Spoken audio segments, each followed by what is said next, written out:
So this is my bus, and on my bus, we're going to describe the lights, okay? So on the top, these are my clearance lights. They are amber in color. They're clean. They're well, they're kind of clean. They got some bug debris on them because we are in Yolo County. And did I just say that? Yeah. So they're clean. They're not damaged. They're properly affixed to the bus. They are illuminated when the bus is in night run, which is how we operate our buses. So they should be illuminated all the time. These are the lights on the front of the bus. These are my headlights and high beams. The headlights are on at all times when the bus is in night run, and the high beams are illuminated when I engage the switch for the high beams.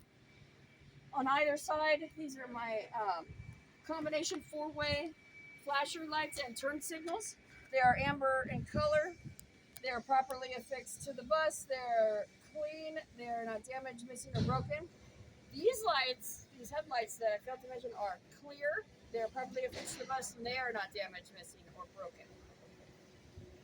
The combination four-way turn light signal lights are illuminated when engaged, when I either engage my four-way flashers or my left or right turn signals. All right. These are my windshield wipers. No. Oh, I don't have to touch them? There's been too much touching of windshield wipers when we're on the outside of the bus.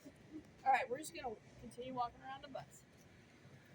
All right, so we discussed the entryway lights that are present from the inside of the bus. There is also an illumination light right here, which is clear in color, clean, attached to the bus, not damaged, missing, or broken. These are combination four-way turn signal lights that are amber in color. They're engaged when the bus has got the turn signal for the right side engaged, or the four-way flashers. They are clean. They're affixed to the bus, not damaged, missing, or broken. All right. Oh, and I have amber reflectors that are here because in the front of the bus, all the reflectors are amber, and they light up when a light is shined on them. They're clean, affixed to the bus, not damaged, missing, or broken. All right. Moving on. We have our rear entry, which has illumination lights to the side, also clearance lights.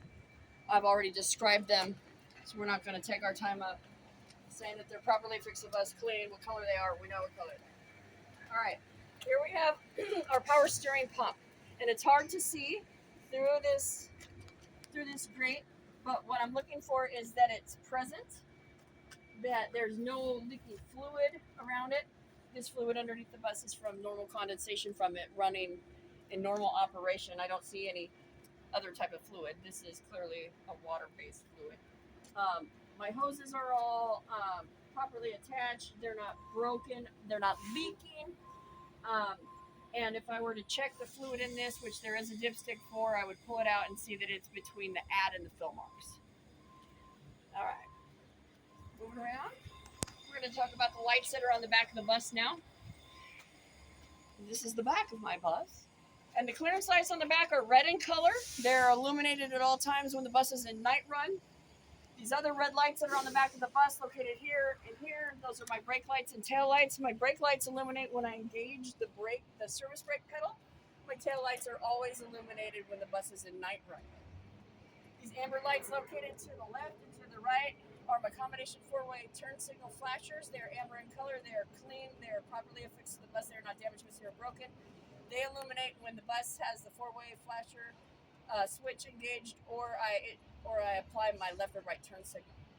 These clear lights located at the bottom of the back of the bus are my reverse lights. They are illuminated when the bus is placed into reverse, and they are clear in color. They are properly affixed to the bus. They are not damaged, missing, or broken. I also have red reflectors on the back, which illuminate when somebody else shines their lights on my bus.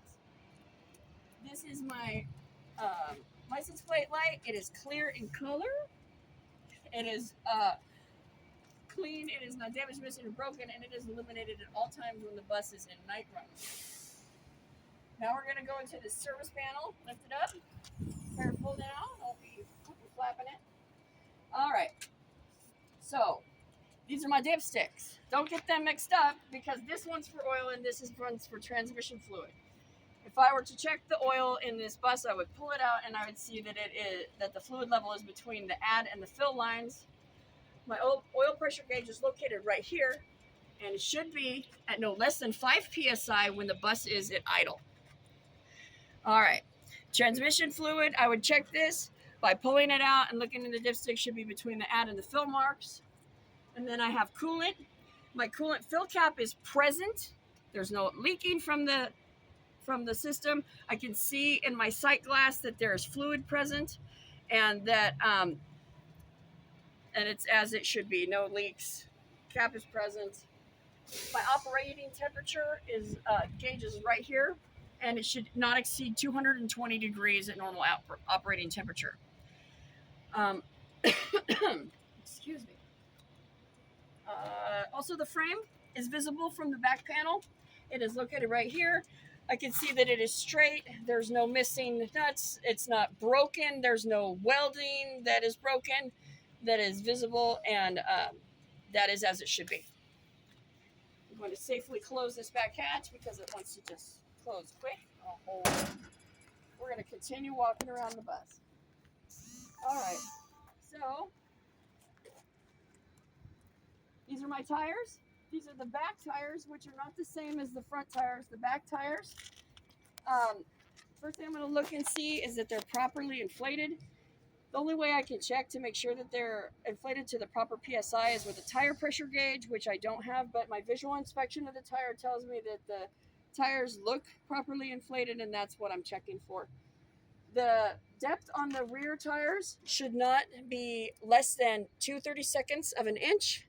And I'm just feeling that with my hand. Again, tire depth can only be properly checked with a tire depth gauge, which I don't have, but I'm going to do a visual inspection to make sure that my bus is safe to operate.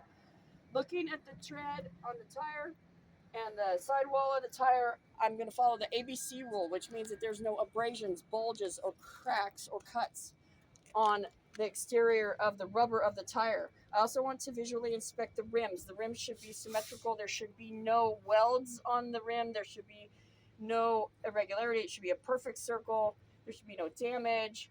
If there is excessive damage, I might have cause for concern to operate this bus safely. I'm going to inspect my lug nuts and my hubcap nuts and make sure that they're all properly affixed. I would check them all in the same way. All my nuts and bolts are present. I don't see any threads showing. I don't see any rust marks around the area. That's very important because that could signify that water's getting in, that there's exposed threads. So they're all present. There's no damage.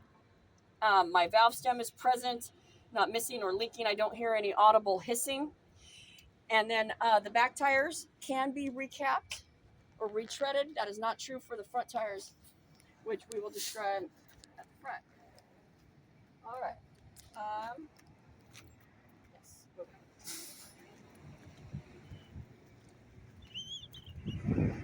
For the back tires, we also want to make sure that all the tires are equally yoked, right? Equally matched. The tires should match. You shouldn't have any mismatched tires.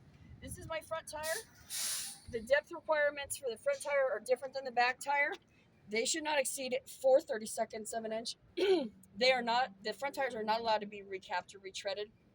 And then I would check to make sure that all the nuts and the attachment pieces and the rim and the sidewalls are all the same as I did for the back tires. Also important and located in the front wheel well area of the bus is my front suspension airbag system, which is located above the axle. And I would visually inspect it to make sure that it is present, not damaged, missing, broken, and that the bus is level at rest. It's not kicked to one side, not unevenly balanced, because that could be an indicator that maybe that system isn't safe to operate. Also, located behind the tire are the steering components, which include the torque rods, any attachment. I would make sure, to the best of my ability, that there's nothing damaged, missing, or broken, that they're all present.